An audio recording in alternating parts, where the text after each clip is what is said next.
30 lashes, then exile. The beta's voice was bored. Too merciful, said the Alpha King. Put out her eyes first. Let her stumble blind into the snow. Otella's hands shook against the rope. She didn't mean to say it. The word just fell out of her, soft as a prayer. Malakash, the king's knife clattered to the stone. In the sudden, terrible silence, 100 wolves stopped breathing. Let's begin. The great hall of the Black Pine Pack stank of wet fur, judgment, and burning pine resin. The torches along the granite walls hissed every time the wind found a crack in the mortar, but the 100 pairs of eyes fixed on the center of the floor didn't blink. Otella knelt on the stone. Her knees had gone numb an hour ago. The rough-spun wool of her servant's dress was thin enough that she could feel every chill and divot in the floor. A strand of mousy brown hair had escaped her braid and stuck to the corner of her lips, but she didn't dare lift her bound hands to move it. She kept her eyes down. That was the rule. Don't look at the king. Don't speak to the king. Don't breathe in the king's direction. Otella of the fallow fields. The voice of Beta Inez cut through the hall like a whip. Inez was a sharp-featured woman with silver streaks in her black hair, and the kind of posture that made you feel like you were taking up too much space just by existing. You stand accused of trespassing across the Veiled River border, a crime punishable by 30 lashes and exile. Not standing, Otella thought bitterly. I'm on my knees in a puddle, but the charge was worse than Inez let on. Exile in late autumn was a death sentence dressed up in mercy. No wolf without a pack survived the first freeze. And the Veiled River. She'd only crossed it because the fire in the eastern village had driven the deer out and her father's traps had been empty for a week. It was cross the boundary or starve. She chose the boundary. Otella's voice cracked from disuse. She hadn't spoken since the warriors dragged her from the woods 3 days ago. They'd thrown her in a root cellar and forgotten to give her water until the second day. Silence. Inez snapped her fingers. Wales, read the king's precedent. On the dais, a young steward with ink-stained fingers and a nervous twitch in his left eye, Wales, unfurled a scroll of birch bark. His voice was reedy, but it carried in the deathly quiet of the hall.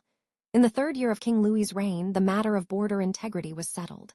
Any human found east of the Veiled without written seal of passage shall be considered a hostile infiltrator. Penalty: the cage. Otella's stomach dropped through the floor. She had expected lashes. The cage was something else entirely. It was an iron box hung from the old oak by the guardhouse. They put you in it for 3 days, exposed to the mountain frost and the eyes of the pack. Humans usually came out without fingers or without their minds. A low murmur rippled through the assembled wolves, not of pity, of approval. And then the heat changed. The torches didn't flicker, but the pressure in the room doubled. Otella's lungs struggled to expand. It was like standing at the bottom of a deep, dark lake. The weight of it made her spine want to curve into a bow whether she wanted to or not. She heard the soft scrape of leather on stone. He had been sitting in the shadows of the high seat this whole time. She hadn't been able to see him, only the outline of a massive silhouette against the obsidian throne. Now, King Louis stepped forward into the firelight. Otella's breath hitched. Don't look up, don't look up. But her eyes betrayed her. They flickered up once, just a flash, and she caught the hard cut of his jaw and the flat, disinterested gold of his irises. He was young for a king, but there was nothing young in his face. His hair was the color of wet earth, pulled back severely, and a thin white scar bisected his eyebrow, a reminder of the war that had put him on that throne 4 years ago. Louis looked at her like she was a broken hinge on a door he was about to have replaced.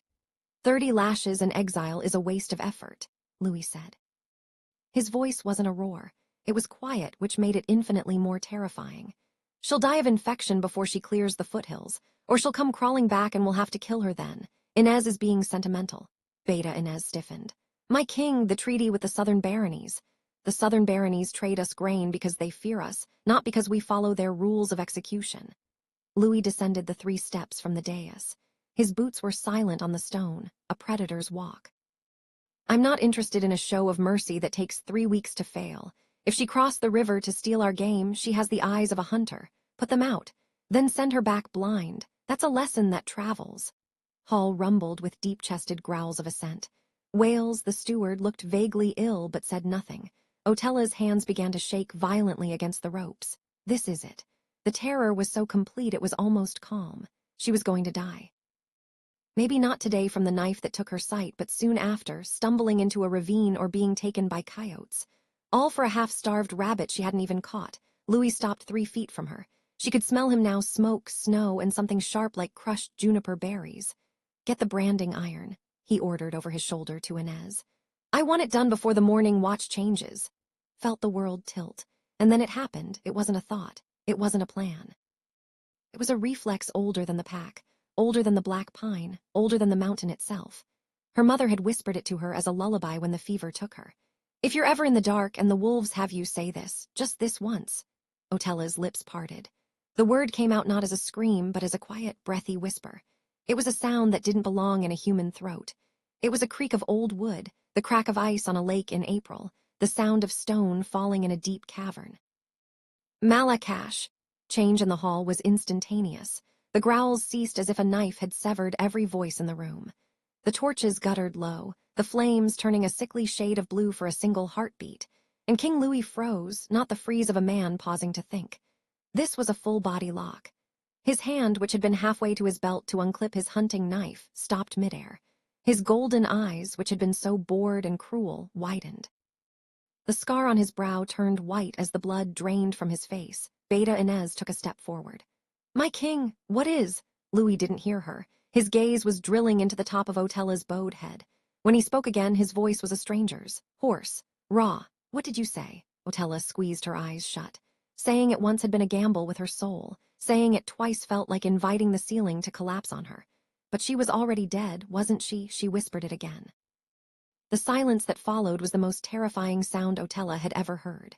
When she risked a glance up, she saw the alpha king of the Black Pine pack staring at her not with rage or hunger. He was staring at her with fear. Wales dropped his scroll. The birch bark clattered on the stones, and still no one moved. Louis crouched down slowly, bringing his face level with hers. She could see the vein pulsing in his neck. He reached out, and she flinched, expecting the blow.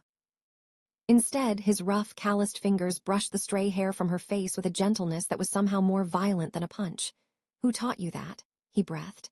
The words were barely audible, meant only for her ears. "Who are you?" Tella had no answer. She was just Otella, daughter of a trapper. She mucked out stables and mended fishing nets. But the way the Alpha King was looking at her now, she realized the terrible truth. She had just uttered the one word in the world that could break him. And she had no idea what it meant. They did not take her back to the root cellar. Instead, King Louis straightened up so abruptly that Otella flinched backward, her bound hands scraping against the rough granite. He didn't help her up. He simply turned to Beta Inez and gave an order so quiet that even Otella, kneeling at his feet, barely caught it. "Clear the hall. Now." Inez's sharp features twisted with confusion and the sting of public countermand. "My king, the sentence." "The sentence is stayed." Louis's voice cracked like a frozen branch. "Everyone out. Wales, you stay." Dismissal was absolute. The wolves of the Black Pine pack, warriors and elders alike, rose from their benches in a rustle of leather and fur. They moved with the stiff-legged tension of animals who sensed a predator in their midst but couldn't identify it. Otella watched their boots pass her peripheral vision. No one looked at her. They looked away from her, as if she had suddenly become invisible or sacred. Within 60 seconds, the great hall was empty except for the crackle of the blue-tinged torches, the shuffling feet of Steward Wales, and the towering, rigid form of King Louis. "Get her off the floor," Louis said, not looking at her. Wales hurried forward, his ink-stained fingers fumbling with the ropes at Otella's wrists.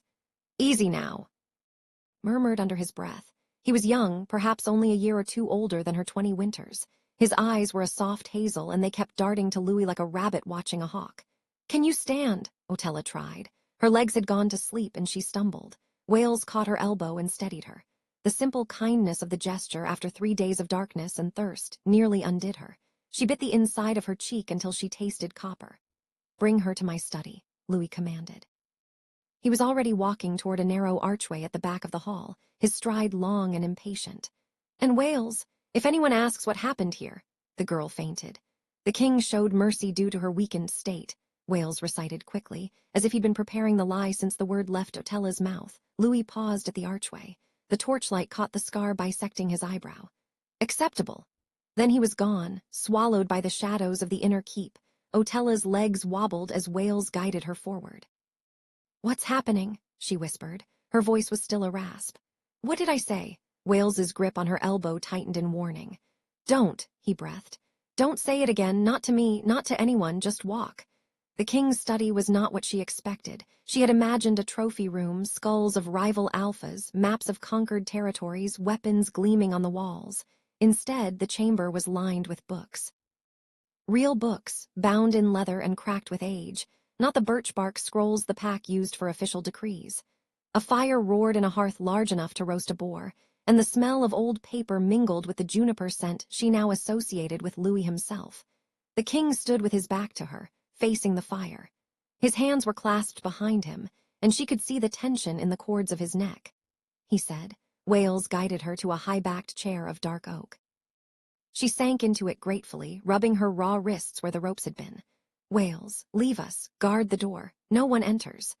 Louis still didn't turn around. Wales hesitated for the briefest moment, his hazel eyes meeting Otella's with something that looked like an apology. Then he bowed and slipped out. The heavy iron-banded door thudded shut behind him, and the bolt slid home with a sound of finality. They were alone. The fire popped. A log shifted, sending a shower of sparks up the chimney. Otella counted her own heartbeats. 20, 30, 40. Finally, Louis turned. The fear she had glimpsed in the great hall was gone, or rather, it had been buried beneath layers of iron control. His golden eyes were unreadable again, but there was a new intensity in them. He was studying her the way a scholar might study a dangerous, previously unknown species of viper. Not a spy, he said. It wasn't a question. No, Otella's voice was small. I'm a trapper's daughter, from the fallow fields. I know where you're from. Inez's scouts pulled your family records. Your father is a drunk. Your mother died of the red fever 6 years ago. You have no siblings. You mend nets for the river fishermen, and you owe 3 silvers to the miller's widow. Otella's jaw tightened. Hearing her meager, tragic little life summarized so coldly was like having a scab ripped off. Then you know I'm nobody. That's the problem. Louis moved away from the fire. He didn't sit. He paced, a caged animal in a room full of books. Nobodies don't know that word. Nobodies don't survive knowing that word. The last person who spoke Malakash in my presence died screaming 3 days later when I ripped his heart out through his spine. Otella's blood turned to ice water. I was 14, Louis continued, his voice flat. He was my uncle. He was trying to use the word to bind me, to take the pack. He failed because he didn't understand what he was invoking. But you, he stopped packing directly in front of her chair. He loomed, blocking out the firelight. You whispered it like a lullaby. Tella's throat closed, her mother, the fever dream, the song. If you're ever in the dark and the wolves have you. My mother, she choked out. She told me before she died. She said to say it only once, only if there was no other way. Louis went utterly still. Your mother's name. Lena of the fallow fields. Lena. He tested the name like it was a piece of rotten meat. There was no Lena in the pack records. Your mother was human. Of course she was. I'm human. Otella's confusion mounted. I don't understand. What does the word mean? Why did everyone run? Louis stared at her for a long, agonizing moment. Then he did something that frightened her more than his anger or his death sentence. He crouched down again, bringing himself to her eye level. But this time, his hand didn't move to brush her hair back. It moved to her chin, tilting her face up firmly, forcing her to look directly into his wolf-gold eyes. Malakash is not a word for humans, he said slowly, deliberately. It is the old tongue, the language spoken before the moon split the beasts from the men. It is the sound that unmakes an alpha's command. It is a key that opens the cage of the wolf inside us and lets the monster look out. He leaned closer. She could feel his breath on her lips. It was warm, and it smelled of mint and smoke.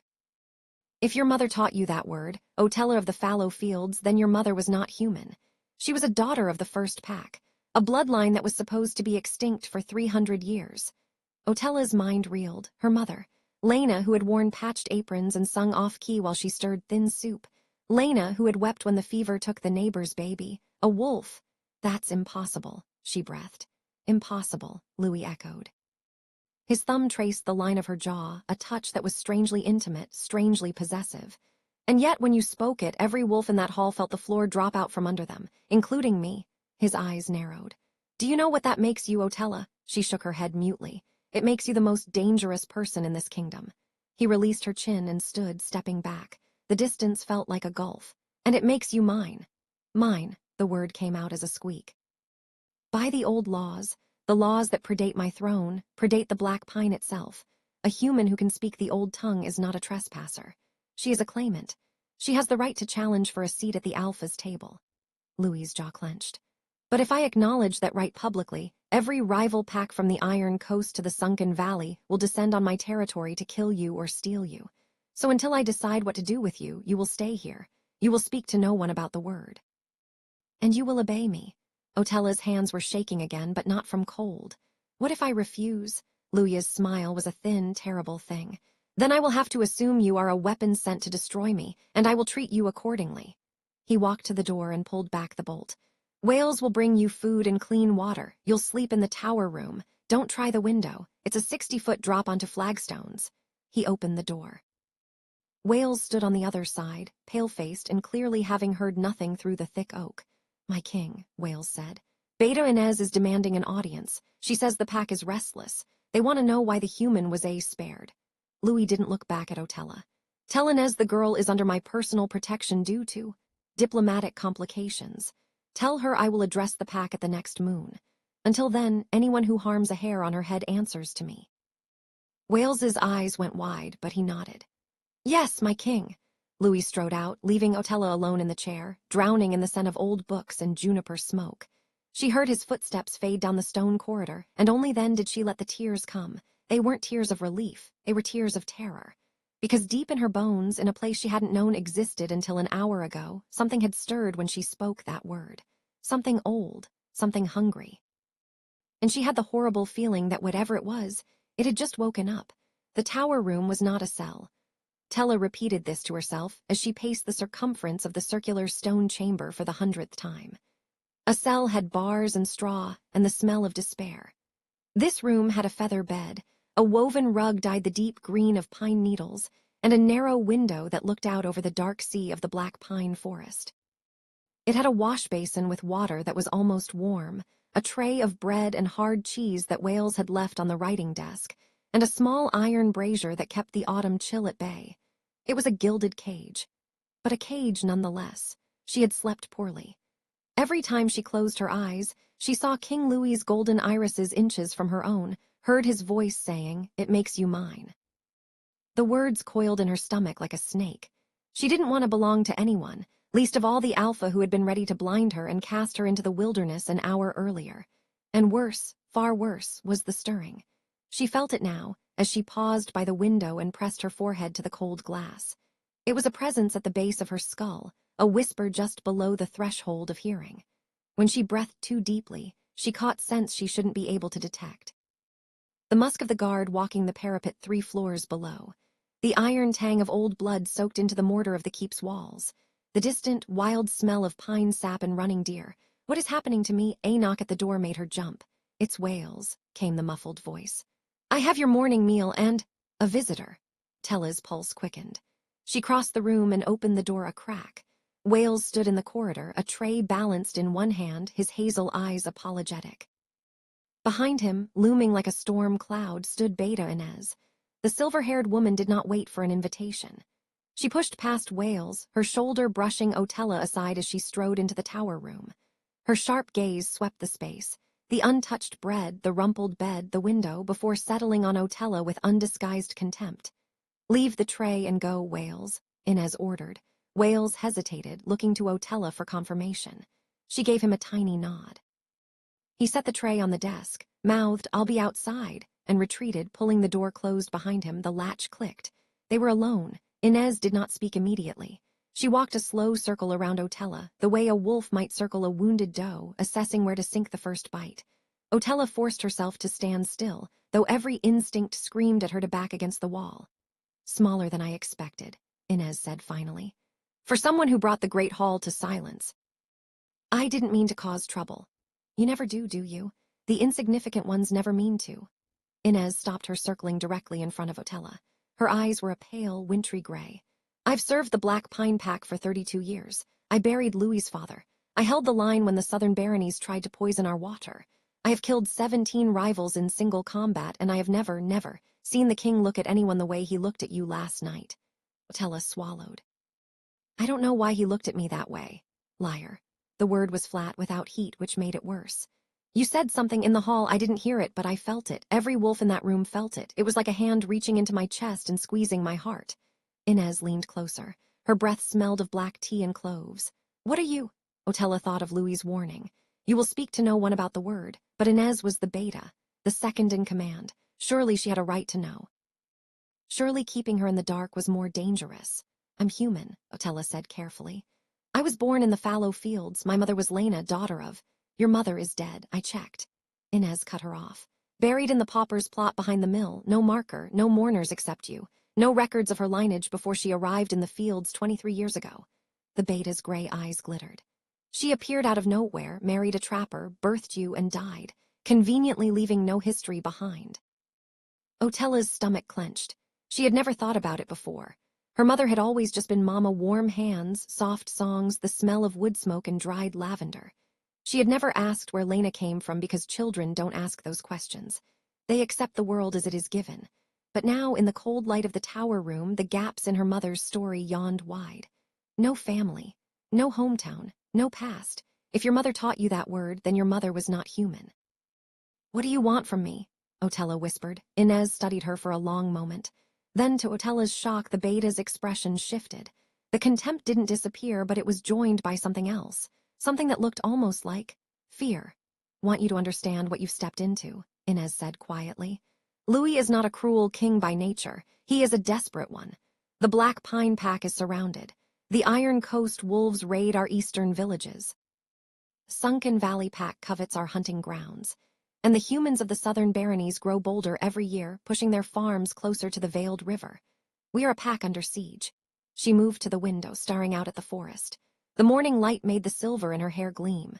4 years ago, when Louis took the throne, he was 18. His uncle had just tried to usurp him using forbidden magic. Louis killed him, but the magic left scars. On the pack, on the land, on Louis himself. Inez turned back to face Otella. He has spent every day since trying to hold us together with nothing but his teeth and his will.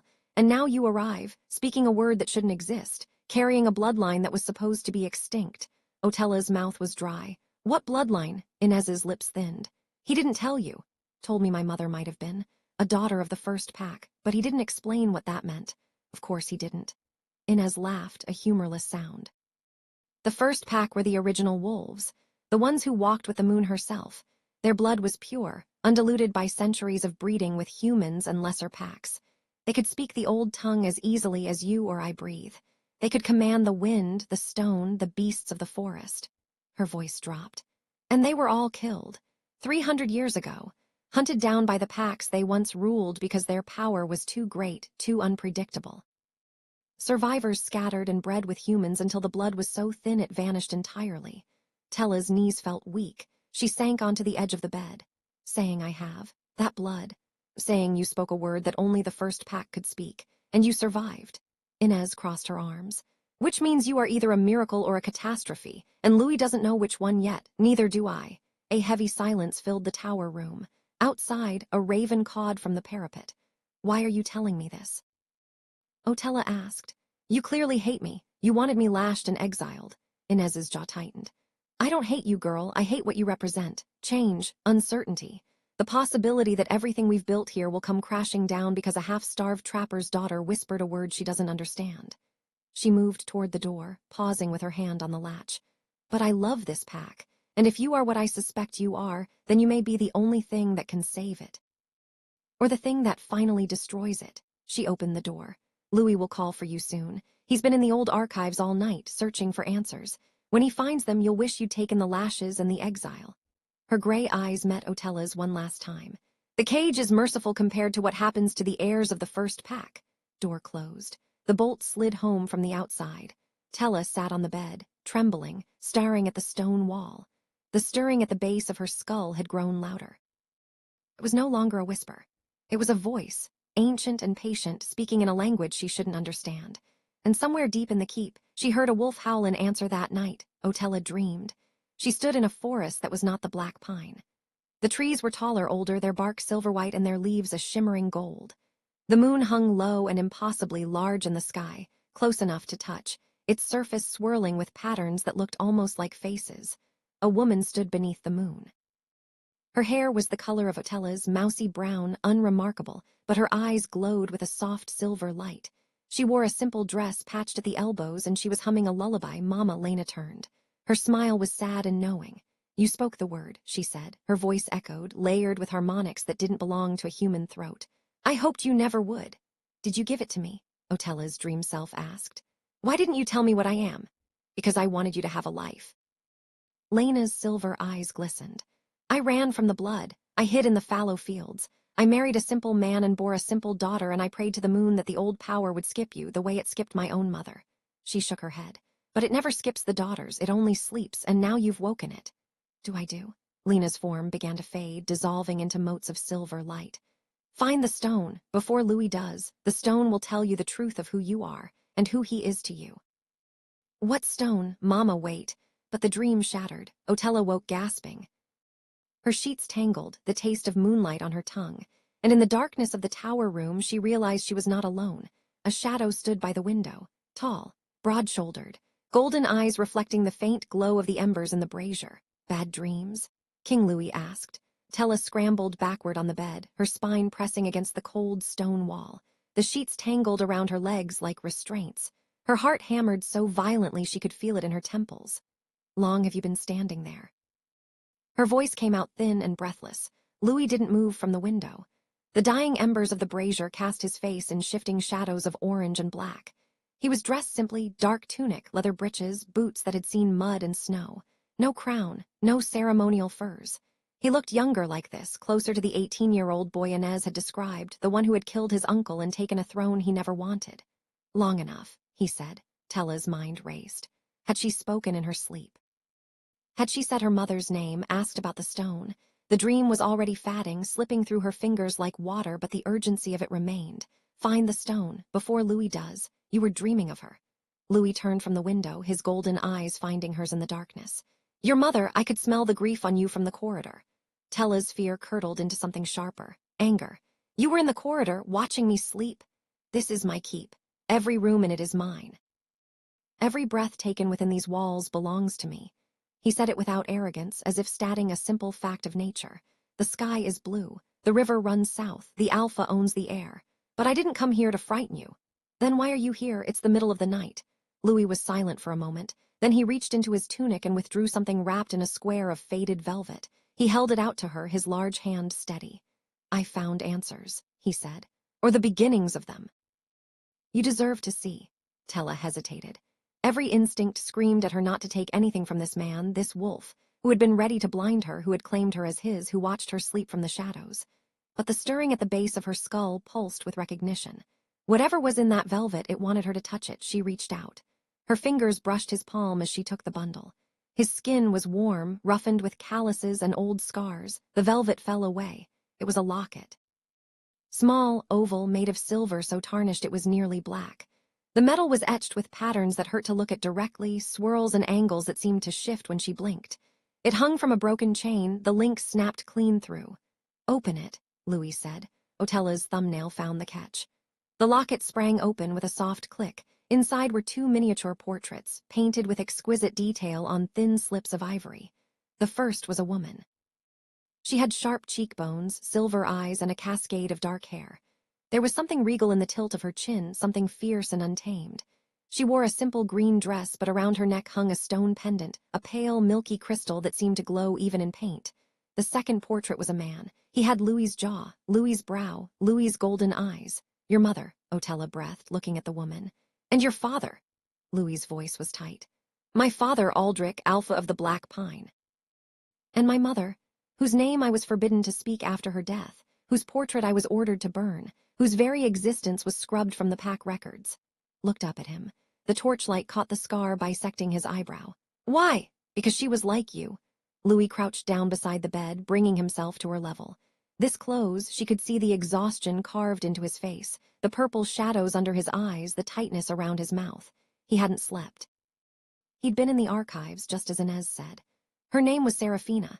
She came to the Black Pine 30 years ago, a refugee from the Eastern Territories.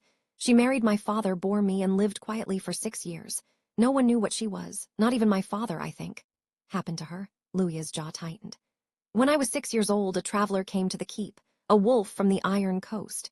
He took one look at my mother and started screaming. He called her Malakkin. Blood of the first pack. He said she was an abomination that should have been culled 3 centuries ago. The word hung in the air like smoke. Culled. My father tried to protect her. He killed the traveler and swore the pact to silence, but rumors spread. Within a year, the Sunken Valley Pact declared war on us, using my mother's bloodline as justification. They claimed the Black Pine was harboring forbidden magic, threatening the balance of all the packs. Louis's hands curled into fists at his sides. My mother surrendered herself to stop the war. She walked into the Sunken Valley alone and never came out. My father broke. He spent the next 12 years drinking himself into an early grave, leaving the pack to rot and my uncle to scheme. Otella's throat ached. She looked down at the locket at the woman with the silver eyes. Seraphina, Louis's mother, a daughter of the first pack, just like my mother, she whispered. Yes. Louis reached out and gently closed the locket in her palm, his fingers wrapping around hers. The touch was electric, sending a shiver up her arm. Your mother, Lena, and my mother, Seraphina, both daughters of the bloodline, both hiding in plain sight, both dying before they could explain what they were. Otella's mind spun. But why hide? Why not teach us what we are? Because knowing is a death sentence.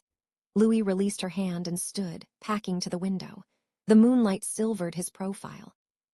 The packs hunted the first bloodline to extinction because their power was absolute. An alpha of the first pack didn't just command wolves, they commanded everything. The wind, the stone, the very earth beneath our feet. They were gods walking in fur and flesh. And the wolves who came after, the diluted bloodlines, the lesser packs like mine, couldn't bear to live in their shadow. He turned back to face her. So they killed them all, every man, woman, and child who carried the blood. They burned their records. They outlawed the old tongue, and they told themselves it was for the good of all wolf kind. Some survived, Otella said. My mother, yours, survived and hid and bred with humans, diluting the blood further with each generation, until the power was so faint it was barely a whisper. Louis's golden eyes bored into hers. Until you spoke Malakash and the power answered. It answered so strongly that every wolf in that hall felt the world tilt. That's not diluted blood, Otella. That's something purer, something that hasn't been seen in centuries. Tella's hand closed around the locket. The silver was warm now, almost hot, as if it recognized her touch. What does that mean? What am I supposed to? Don't know. The admission seemed to cost Louis something. His shoulders sagged just slightly. The archives are incomplete. My uncle destroyed most of the old records when he tried to seize power, but I found one fragment. A single page, hidden inside the binding of a mundane tax ledger. He reached into his tunic again and withdrew a scrap of parchment, yellowed and fragile. He handed it to her. The writing was in a script Otella didn't recognize, angular, flowing, like claw marks dragged through ink. But as she stared at it, the marks seemed to shift and rearrange themselves, forming words she could suddenly understand. When the blood wakes, seek the stone of first light. It lies beneath the roots of the mother tree, where the veiled river meets the mountain's shadow. Only the stone can reveal the truth of the bloodline. Only the stone can bind or break the claimant's bond, beware the alpha who wears no crown. He will seek the stone for his own ends. Do not let him claim it before the blood has spoken. Otella's hands trembled. The stone. The same word her mother had whispered in the dream. Find the stone. Before Louis does, she looked up at the king. He was watching her carefully, his expression unreadable. You want the stone, she said. For your own ends. I want to understand what I am. Louis's voice was raw, stripped of its alpha command. I am the son of Seraphina. The blood runs in my veins too, but it's never woken. I've never spoken the old tongue. I've never felt the power you felt. His jaw clenched. I am a half-blood.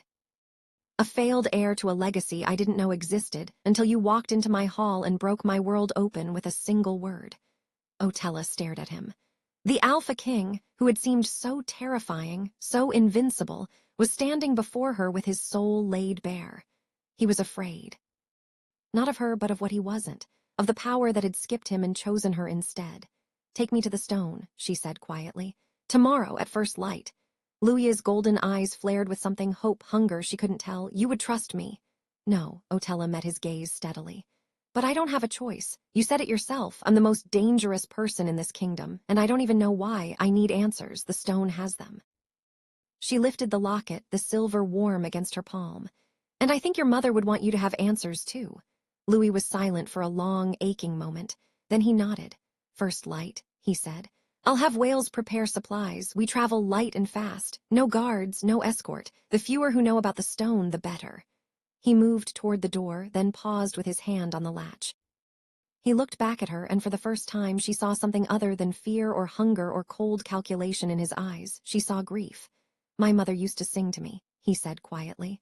"A lullaby in a language I didn't understand. I thought it was nonsense, baby talk." His voice cracked. "It was the old tongue, wasn't it? She was trying to wake the blood in me, and I was too young to hear it." Before Otella could respond, he was gone. The door clicked shut, and she was alone with the dying embers and the warm silver locket in her hands. She opened it again and looked at Serafina's painted face. The woman's silver eyes seemed to look back at her, patient and knowing. "Find the stone," her mother's voice echoed in her memory. "The stone will tell you the truth of who you are, and who he is to you. Who he is to you." Otella's breath caught. She looked at the second portrait, Aldrich, Louis's father, and then back at Serafina. A terrible, impossible suspicion began to form in her mind. Her mother, Lena, Louis's mother, Serafina. Both daughters of the first pack, both hiding in human villages, both dead before their children could know them. What were the chances? She closed the locket and pressed it to her chest, feeling the silver pulse with warmth against her heart. Tomorrow she would find the stone. And she had the sinking feeling that the truth it revealed would shatter everything she thought she knew. About herself, about Louis, and about the blood that bound them both. They left before the sun breached the eastern ridge. The keep was silent, wrapped in the gray hush of pre-dawn. Frost crunched beneath Otella's borrowed boots as Wales led them through a servant's gate at the base of the eastern wall.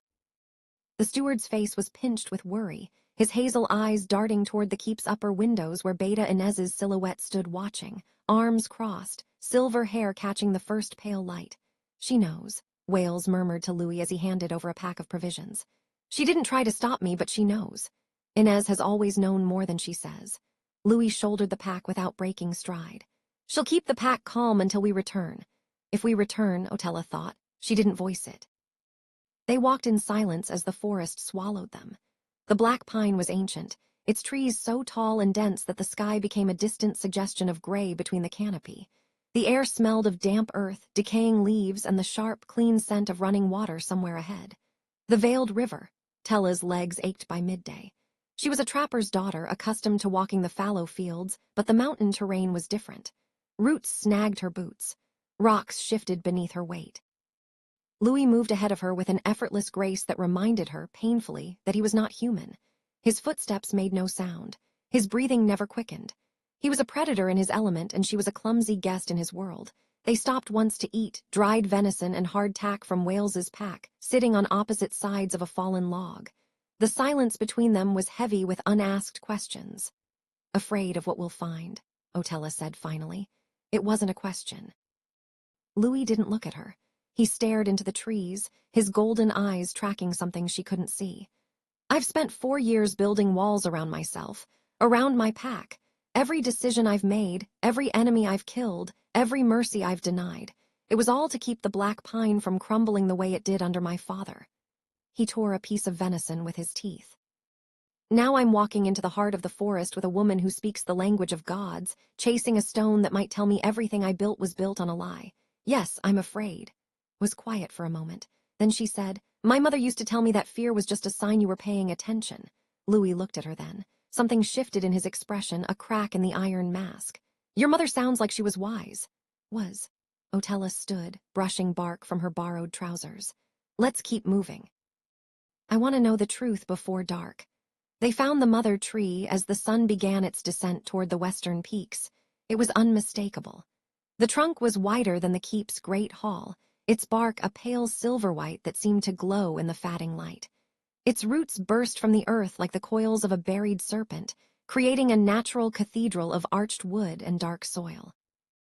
And there, where the largest root plunged into the bank of the veiled river, the water ran black and silent, reflecting the mountain's shadow. "This is it," Otella breathed. The stirring at the base of her skull had become a roar.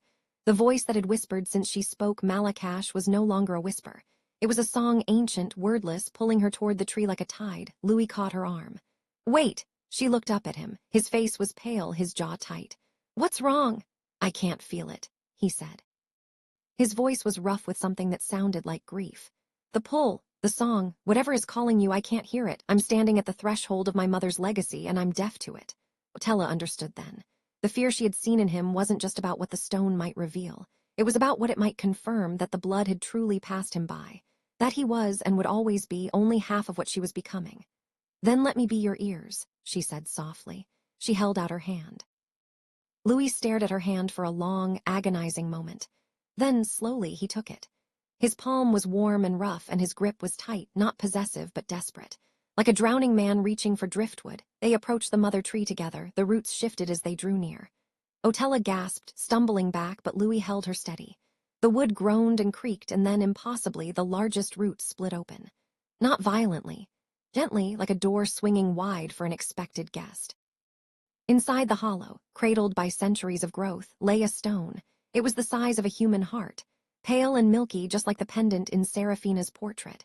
It glowed with a soft, internal light that pulsed in rhythm with Otella's heartbeat. As she watched, tendrils of silver and gold swirled beneath its surface like captured starlight. "Stone of first light," she whispered. She released Louis's hand and reached for it. "Otella, wait." But her fingers had already closed around the stone. The world vanished. She stood in the silver forest from her dream. The moon hung low and impossibly large. The trees whispered in a language she now understood. And before her stood two women, Lena, her mother, wearing the same patched dress, the same sad smile, and Serafina, Louis's mother. Silver-eyed and regal, her dark hair loose around her shoulders, they stood side by side, hand in hand. Sisters. The knowledge slammed into Otella like a physical blow. Not just sisters of the bloodline, sisters. Born of the same mother, separated by war and fear and 3 decades of hiding. "You see now," Lena said. Her voice echoed with that strange harmonic resonance. "Why I never told you, why I prayed the blood would sleep. You and Serafina were siblings." Otella's voice shook. "Which means Louis and I are cousins," Serafina said. Her golden eyes, Louis's eyes, were gentle. "Bound by blood, bound by the old magic, the last 2 heirs of the first pack. There are no others," Lena continued. "We were the final daughters of the line. Our mother, your grandmother, was hunted and killed when we were children. We were separated. I was hidden in the fallow fields. Serafina was taken east. We never saw each other again."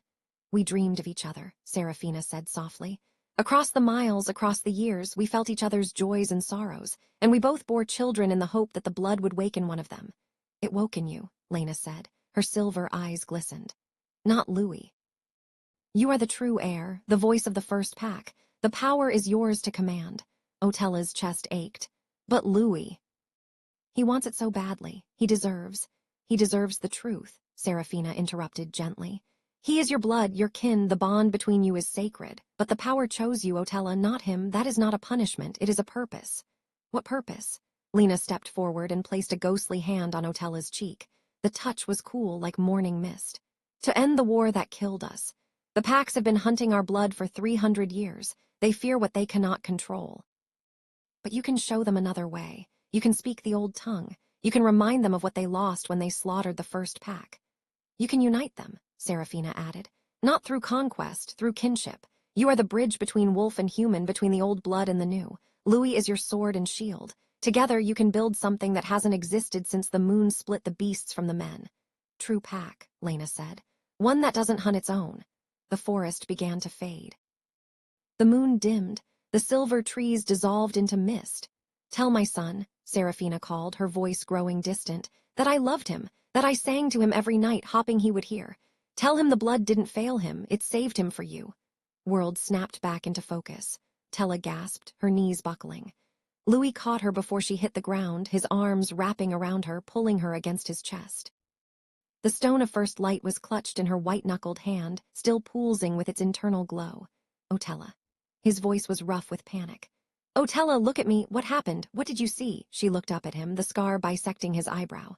The golden eyes so like his mother's, the fear and hope warring in his expression. Her cousin, her blood, her sword and shield. "I saw our mothers," she said, her voice raw. "Lena and Serafina. They were sisters, Louis, real sisters. Separated when they were children." Louis went utterly still. His arms tightened around her reflexively. "Sisters," he repeated. The word seemed to crack something open inside him. "Then we're cousins." Otella reached up, her trembling fingers brushing the scar on his brow. "The last 2 heirs of the first pack." A long moment Louis didn't speak. He stared at her with an expression she couldn't read, grief, wonder, something deeper and more fragile. Then, slowly, he lowered his forehead to hers. His breath was warm against her lips. "I felt it," he whispered. When you touched the stone, for just a moment I felt it, the song, the power. It was like hearing my mother's voice for the first time in 20 years. Said to tell you she loved you. Otella's voice broke. She sang to you every night, hoping you would hear. She said the blood didn't fail you, it saved you. For me. Louis made a sound, a raw, broken thing that was half sob, half growl. His hands came up to cradle her face, and for a terrible, beautiful moment she thought he might kiss her. But he didn't. He just held her forehead to forehead, breathing the same air, sharing the same grief. "What do we do now?" he asked finally. Tella looked down at the stone in her hand. It pulsed warmly, patiently, waiting. "We go back," she said. "We tell Inez, we tell the pack. And then we tell the others, the Iron Coast, the Sunken Valley, every wolf who spent 300 years hunting our blood. We tell them the heir of the first pack has returned. Not to rule them, not to punish them, to remind them of who they were before the fear.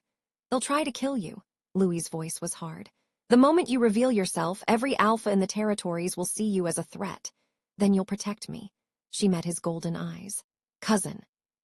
The word hung between them, strange and new and full of possibility. Louis's mouth curved into something that was almost a smile, the first she had ever seen on his face. "Been protecting you since you whispered that word in my hall," he said. "I just didn't know why." He released her face and stood, offering his hand to pull her up. "Come, we have a long walk back, and you need to teach me everything our mothers told you." Otella took his hand and rose. The stone of first light was warm in her pocket, its pulse syncing with her heartbeat. The stirring at the base of her skull had settled into something calm and patient.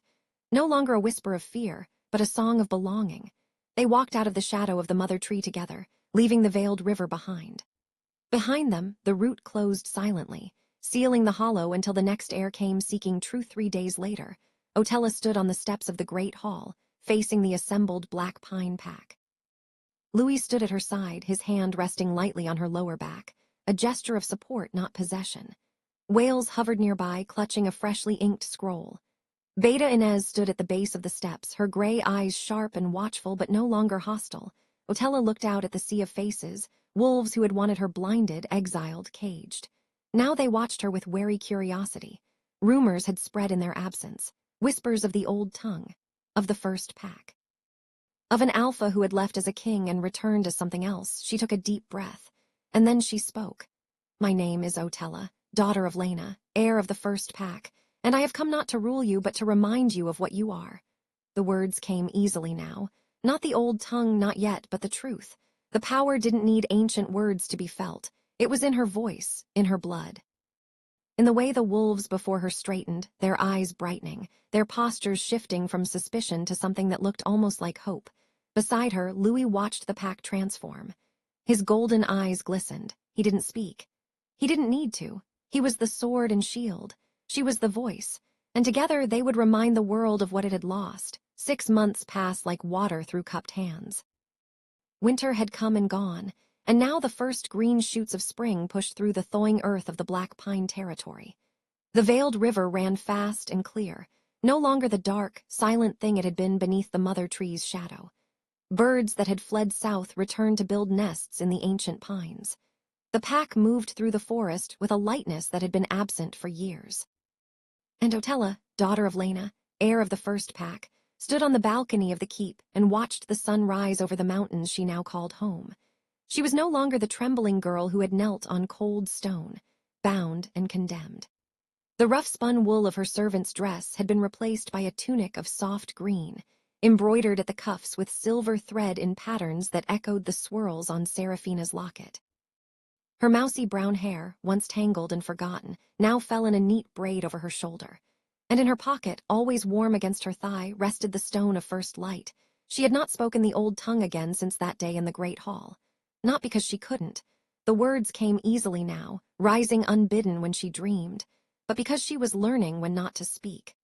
Power, she had discovered, was not in the volume of one's voice. It was in the choosing. A familiar presence materialized behind her. She didn't need to turn to know who it was. She could feel him now, the way she could feel the shift of weather or the pulse of the stone. Louis, her cousin, her alpha, her sword and shield. "Awake early," he said, coming to stand beside her at the balcony rail. His golden eyes reflected the dawn light, and the scar bisecting his eyebrow had faded slightly, softened by months of something that looked almost like peace. I wanted to watch the sun rise. Otella leaned her forearms on the cold stone. It feels different now. Every morning feels like a gift I wasn't supposed to receive. Louis was quiet for a moment. Then he said, I know that feeling. They stood together in comfortable silence, watching the sky bloom from gray to gold to pale, endless blue. Below, the sounds of the keep waking drifted up, wails shouting about a misplaced ledger, the clang of the blacksmith's hammer, the laughter of pups tumbling through the courtyard. It was a good sound. A living sound. I received a raven last night, Louis said finally. From the Iron Coast. Tella's heart clenched. The Iron Coast pack had been the most aggressive of their neighbors, the ones who had raided the eastern villages, the ones whose traveler had exposed Serafina all those years ago. Since Otella's revelation, they had been silent, watching, waiting. What did it say? Their alpha wants to meet, at the border, under a truce banner. Louis's jaw tightened. He says he wants to hear the heir of the first pack speak for herself. Otella turned to face him fully. The morning light caught the planes of his face, the hard jaw, the proud brow, the mouth that had learned to smile again.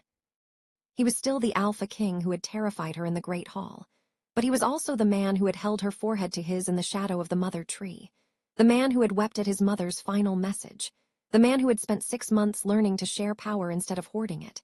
And if I speak, she said slowly, and they still want war, Louis's golden eyes met hers. Then we fight, together, as blood. The words settled between them, warm and solid. Blood. It had taken months for the strangeness of it to fade, the knowledge that their mothers had been sisters, that they shared a grandmother who had died hunted and afraid. They were cousins. Kin. The last 2 branches of a tree that had nearly been chopped down and burned. But somewhere along the way, the word had grown to mean something more. Tella reached into her pocket and withdrew the stone of first light. It pulsed softly in her palm, milky white with swirls of silver and gold. Louis watched it with an expression of quiet reverence.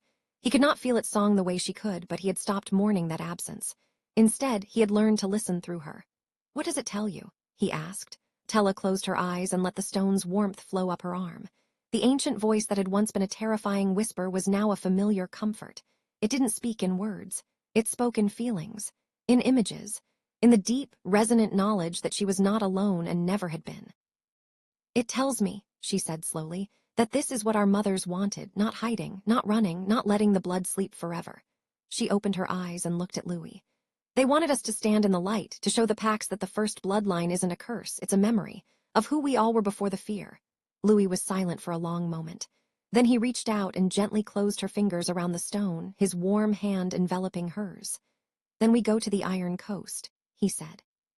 You speak, and whatever happens after, we face it together. Nodded. The fear was still there, a small cold knot in her stomach, but it was no longer the paralyzing terror of the girl who had knelt on the great hall floor. It was the manageable fear of a woman who knew what she was fighting for. Louis, she said, and he looked at her with those golden eyes that had once promised her blindness and death. Thank you, for not killing me that day. Corner of his mouth lifted, a true smile, rare and precious. Made it very difficult to kill you, whispering ancient words, summoning the power of gods, very inconvenient. Tella laughed. The sound surprised her, bright and clear in the morning air. She couldn't remember the last time she had laughed. Perhaps she never had, not really, not before this. Try to be less inconvenient in the future, she said. Don't. Louis's voice was suddenly serious. He stepped closer, his hand still wrapped around hers and the stone. Don't ever be less than what you are, Otella. That's what the old packs got wrong. They tried to make the first bloodline small, controllable, killable, but you... His thumb brushed over her knuckles. You are exactly what you were meant to be, and I will spend the rest of my life making sure the world lets you be that. Otella's throat tightened. She looked at their joined hands, his large and scarred, hers smaller but no longer trembling. The stone pulsed between them, warm and steady, a heartbeat. 2 hearts, 1 blood. Sun is up, she said softly. We should go inside. Inez will have breakfast waiting, and she gets irritable when the porridge goes cold. Louis laughed, a real laugh, deep and unexpected. The beta who faced down 17 rivals in single combat, defeated by cold porridge. Some battles are universal. They turned together and walked back into the keep, leaving the balcony and the sunrise behind. The stone of first light went back into Otella's pocket, its warmth a constant companion. The day ahead was full of plans and preparations, messages to send, alliances to forge, a journey to the Iron Coast that could end in peace or war. But for now, in this moment, there was only this. Two heirs of a hunted bloodline, walking side by side through a keep that had become a home. The last of their kind, but no longer alone. Behind them, high in the mother tree beyond the veiled river, a new bud unfurled on an ancient branch. The forest whispered in a language older than wolves, older than men, older than fear. They are coming. The children of the first light. And this time, they will not be silenced. If you enjoy reading this story, please like, share, comment, and subscribe to this channel. Thanks for reading.